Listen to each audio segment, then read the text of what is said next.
Hi, everybody. Do we have any duck or goose hunters in the audience today? Nice. Welcome. Is there none or what? There's one. Rod is here. I met Rod earlier. How about if I live with one? That counts too. You understand the 4 a.m, wake up, and and the grind of that. So, I have a bunch of Instagram followers that all liked my post when I said that I was going to be here, and then just like Instagram, they're never there when you need them. So, I started hunting about 5 years ago, and it was the same time that I also got a sewing machine and wanted to learn how to use that. And so like anybody who's stepping into a new sport or hobby, you start from the ground up and you learn all of the nuance of what you need through trial and error. And for me, the biggest challenge was taking this box of shot shells. There's 25 shells in here, and it weighs about 2.5 pounds. How do I get this out into a muddy, mucky marsh at 5 in the morning? And then how do I, without weighing down all my jacket pockets, how do I keep a bunch of these little things from falling out and getting lost? And how do I manage this, right?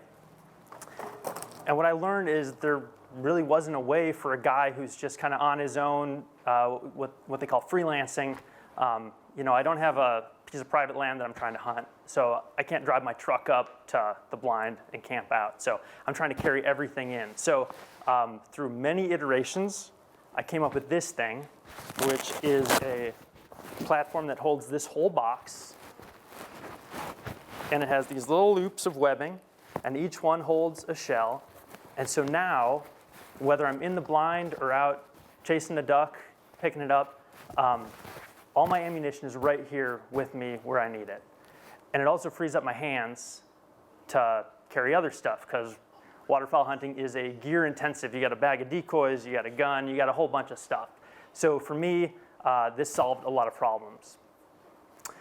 So then that was 2018 that I kind of perfected this version of it. And I thought, well, that's a pretty remarkable idea.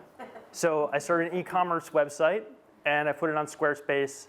And for a year, nothing happened. Radio silence. And then middle of last year, I reached out to the gear editor at Waterfowl magazine, which is one of the preeminent magazines for the sport. And he's like, okay, that's cool. Let's do a little showcase piece, and let's put an ad for you in the back of the magazine. So we got this little tiny classified ad back there, and then the showcase piece came out in the September issue, and all of a sudden I had orders. And by the end of the year, I had sold 9 of them. So that's where I'm at. I got 9. This is like, so what you're seeing today is a hobby squarely. Like, I'm in a garage. This is it. I'm like sewing on my own. But I have this dream that down the road, there's going to be a factory on Wenatchee Ave, and we're going to be like cranking this out and a bunch of other stuff, and then we'll be a brand that'll be in the industry for a guy like me, someone who is hunting public land on their own, doing it, kind of bringing themselves up. So what I'm looking for from you guys today is, what are these first steps, right, for something that's squarely a garage hobby? How do you position yourself before all of your time is given to like the production part of it, right? Right now I have lots of time, and there's a part in the future where I'll have no time. So what can I do now to kind of prepare for that best case scenario down the road?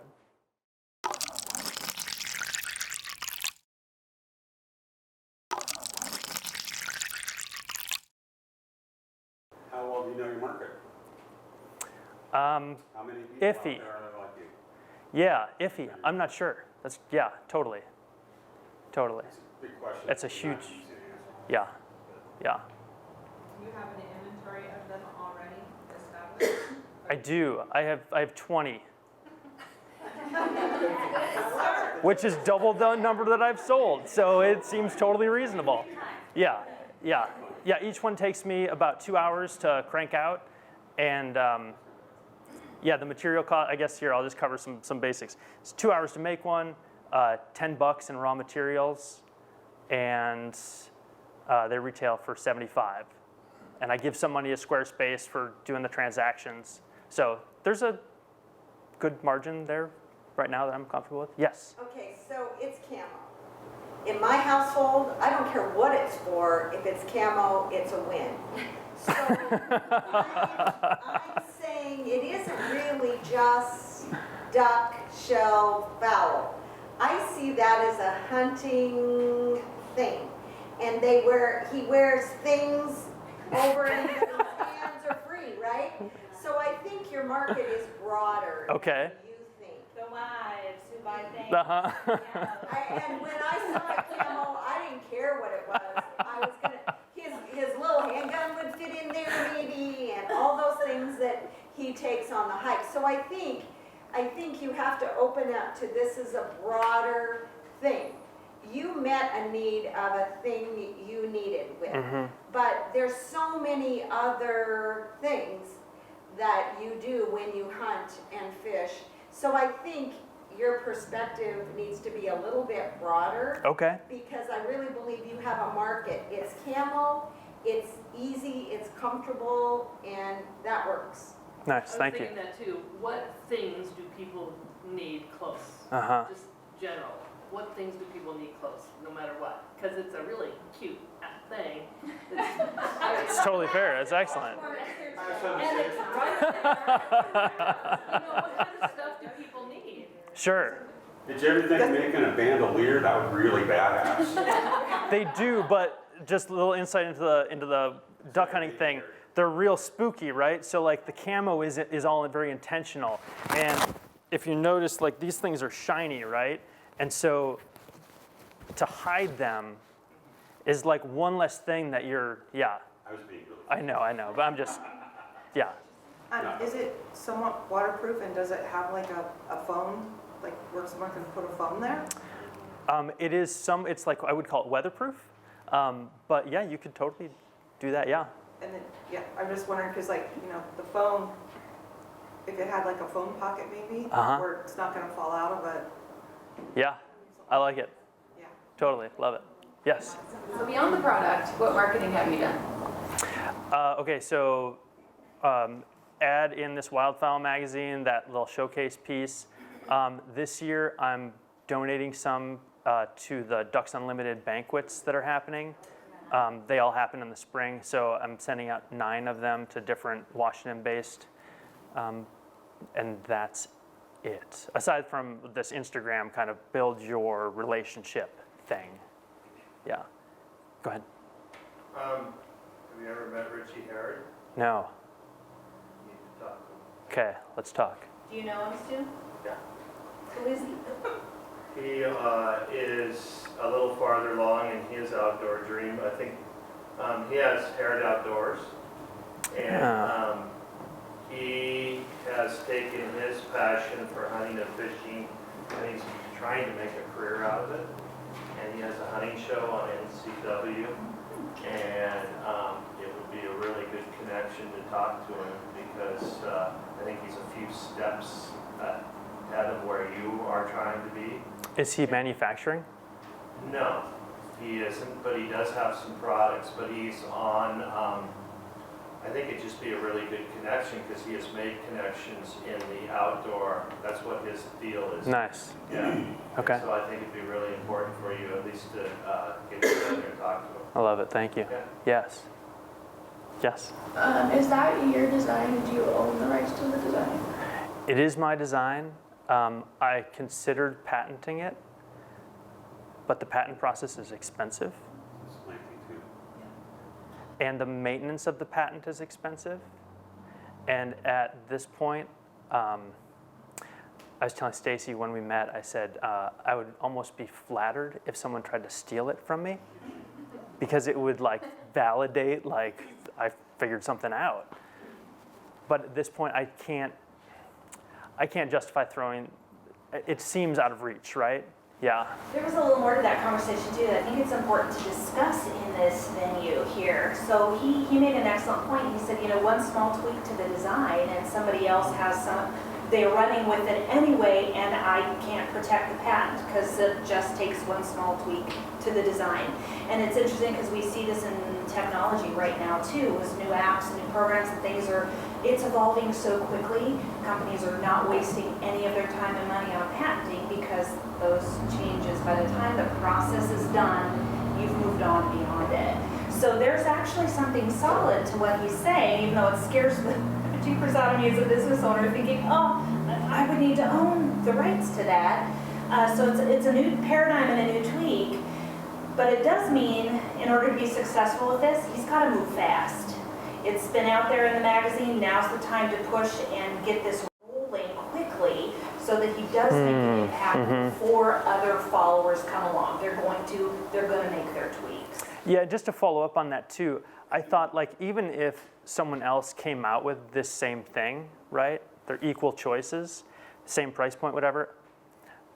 My side goal is to have the relationship part of it make you more compelled to purchase it from me. That's kind of what I was going to follow up on is, I assume you didn't have the own rights to it, which is completely fine, as long as you're pushing, getting it out there so people, when they think of the product, they think, oh, it started with this. Yeah. It started with this business, and these are all the other ones. And so as long as you kind of push it out, and one thing to do, especially because you're on Instagram, is I would suggest like giving one or two to avid hunters that you know. Oh, okay. And then having them send you pictures and you post their pictures on your page. Or like showing people actually using it rather than yourself. Because then people are like, oh, I didn't think about using it for like my gun, or I didn't think about using it for this. Or like, oh, it's more versatile than I thought. Cool. Get some brand. Love it. Yeah. Have you thought about approaching anybody like Sportsman's Warehouse or what kind of toys locally here, and just to see if you could maybe even sign some of them? Oh, okay. How they work, how Okay. they always sell. That's a good idea. No, I haven't done that yet. Yeah, great idea. Sportsman's Warehouse is a big corporation, that would be a bit different, but I think locally here, what kind of toys would be Okay. more. Yeah. So you've been talking about making these and selling these individually, and I have experience with selling things individually. You don't want to do that in the long run. You want to get a distributor. Okay. Because as soon as it takes off, you're going to be frantic in your garage. And also, there are many outlets that can sell that for you. So you'll want to be approaching different stores, find out, in fact, go into Sportsman Warehouse and different places, whatever that one is in the East Wenatchee Mall, ask them where did they get their stuff. Because they tend to buy from certain distributors. They don't just go and buy from me and you. They buy from a distributor who collects those. You want to get with that distributor who will buy them from you. That's a good point. Interesting. Okay. And so, because you're going to get really tired. Totally. I don't want to do it when it gets big. Yeah. Yeah. Well, it depends, like, what's your shtick? I mean, you mentioned that you're making it, you know, that it's handmade in Wenatchee. Is that an integral part of your business model? Is that a piece that is going to sell it? Or, I mean, could you just take the design and mass produce it and maybe scale up in volume and maybe that's what you're looking for? Because they can't go necessarily hand in hand. Right. You can call yourself, though, the original, and then if people copy it, you can be the original. Okay. But, I mean, I'm asking, like, Yeah. is it sort of like an artisan pouch? Or is this more just solve the problem? Yeah, so honest answer is right now that's an experiment. And so part of the, I guess the copy, you know, the messaging with it has been like made in America, USA, that sort of thing, just to see how that went. But there's no reason that it can't, you know, scale and become made in Vietnam. I don't, right now, I'm not getting the feedback that says, like, we got that from you because you're made in a small town in America.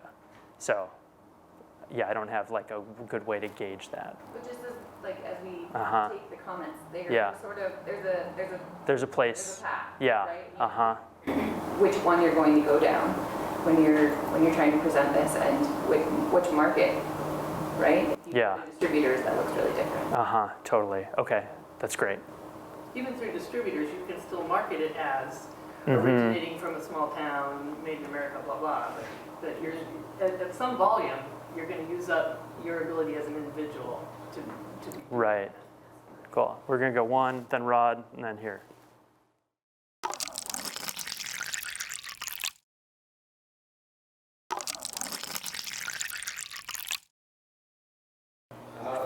This goes back a long time in my mind, but it goes back to the patent thing. Do-it-yourself approach to the patent thing is patent applied for. Officially do it, it's date stamped, it's almost the equivalent of first right of refusal. It protects your product and allows you to later pursue actually getting the patent. The point is you want to apply for the patent. Okay. Anything stamped from the U.S. Patent Office.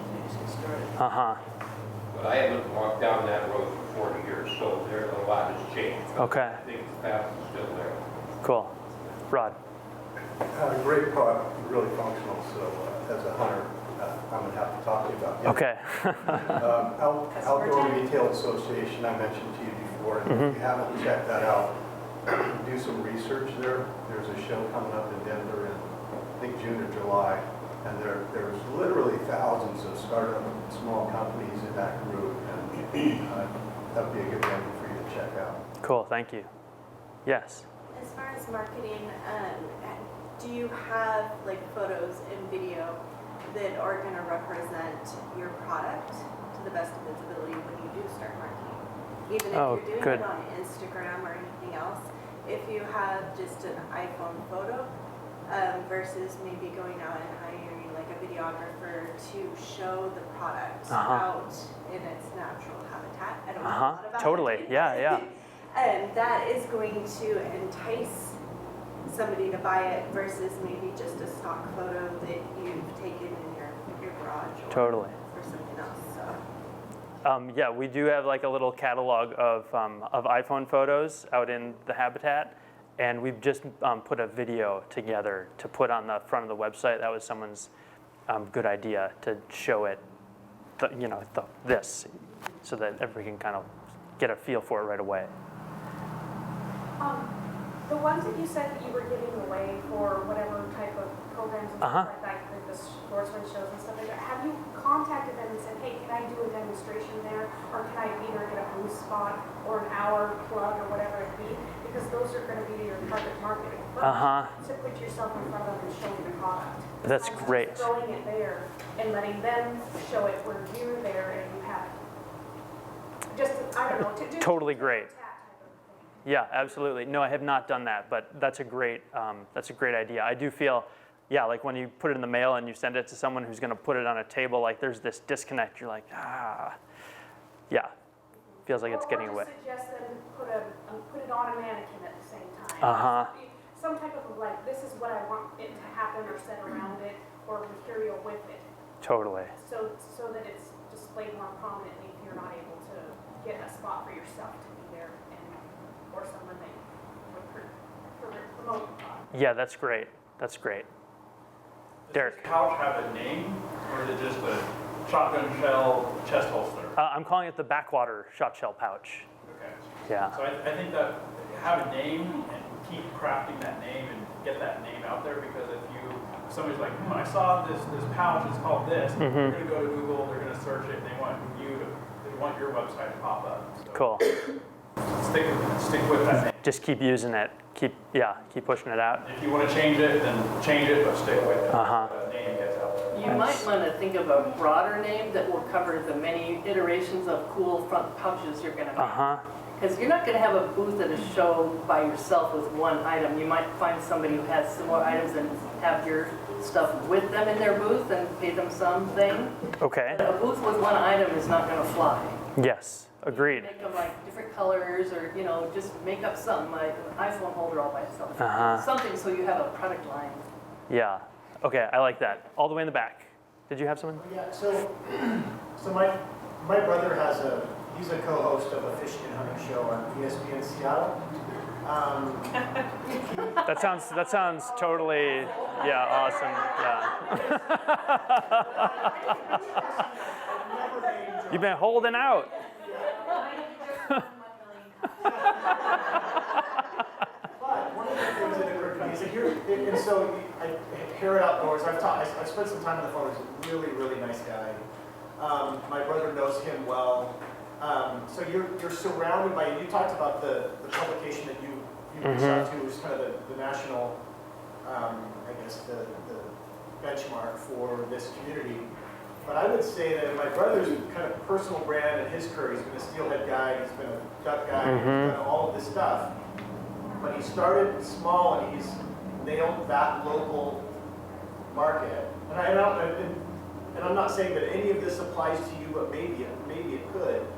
Is that as he's gotten good at that thing, then he expands a little bit and gets good at that thing and then goes and goes and goes.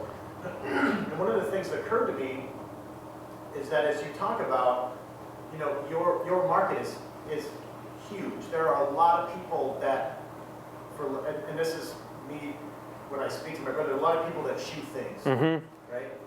And so if you look at right here in Wenatchee, you're close to Mardon, and a lot of duck and geese hunters go there constantly. You're also surrounded by a lot of media, kind of local market media publications that could be really good relationship builders for you.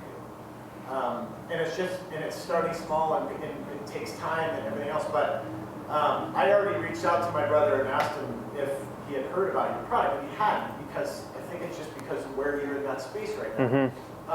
But there are really good opportunities right here that aren't kind of that national, because you can get overwhelmed really quickly, right? I mean, everyone does. Local fishing and hunting publications, local blogs, local radio, they're kind of everywhere right now, and I think that it would be really fun and interesting to make those connections. Totally. And get your product to one of them and see what they think. Yeah, yeah. Okay, that's great. Might not be good ideas, but at least it's on the table. Yeah, absolutely. That's great. Thank you for saying that. Yes. I think one thing that I keep hearing over and over again is you're limiting yourself on your market. But I think that's also a choice. So you need to make the choice on if you want that small market, if you want to keep it personalized to that duck hunting market, basically, or if you want to open it up to all the hunters. And if you do want to open it up to all the hunters, I think that's where you need to mainly focus on perfecting an item before you just start producing a bunch of different items. It's better to have one perfect item that everybody talks about and everybody loves. But even so for the duck hunting, but I think that's a very important distinction for you personally and which way you want to go, because that's also going to dramatically affect on how you advertise, how you market, and all that stuff. Yeah, yeah, okay, so I'm hearing the commonality between these two questions. Yeah, okay. Yes. I also like to sometimes think of worst case scenario and plan for it, right? Worst case scenario, you do real great locally and you sell all your 20 and you have to have a waiting list, right? Totally. Then you're like, hey, we sold out, we have a waiting list. Like, I mean, that shows that you have a product that people want, you know, and then you just work to make more, you know, and maybe it's a limited edition, or I mean, there's like, you could market that if you needed to kind of make it seem more desirable and still keep within your scope of what you're able to do. This sort of scarcity mentality of it? Yeah, I mean, Stoke demand. you could leverage that if it ends up that all of a sudden you have this huge run on your product and you don't have any infrastructure yet to make more. I mean, you really can still market that and maybe give away one to an influencer or something like that. Just don't link this video in any of that material anywhere, because then people will be like, of course, he only had to.